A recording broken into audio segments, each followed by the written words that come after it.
кабыл болот дейт бир туугандар. Топ менен чыгып бергениңиздерге ыраазычылык билдирем.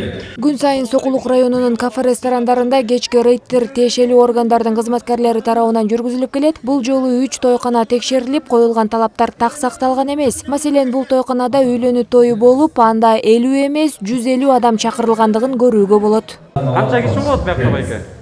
150. 150?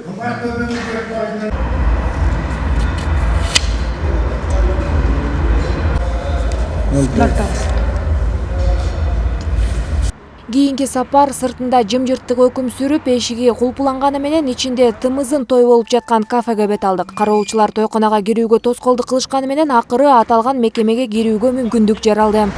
Байке açtırыңыз da militsiya турат мынабы. Açыңыз эшикти.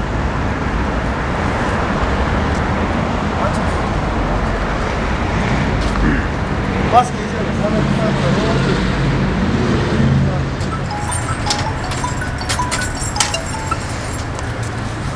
Oradan yüzü. Merhaba.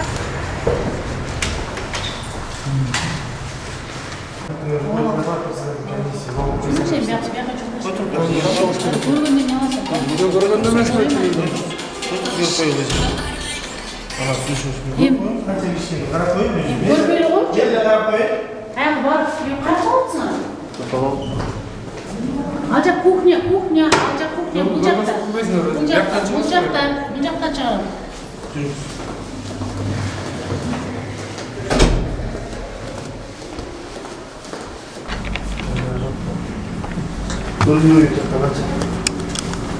Şeyler yokmuş mu? Dört ayakta katlıktalı.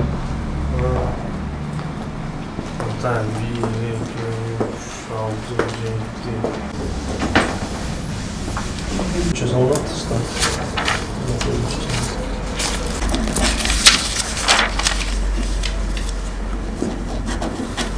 Кошумчаласак, санитардык талаптарды көзөмөлдөп, адамдын көп чогулуусун болтурбоо рейдтери тиешелүү тармактын адистери менен байма-бай өтүп турмакчы. Нурай Кайратова, Уулзат Байырбекова, Күмүш Куттубеков, СТВ.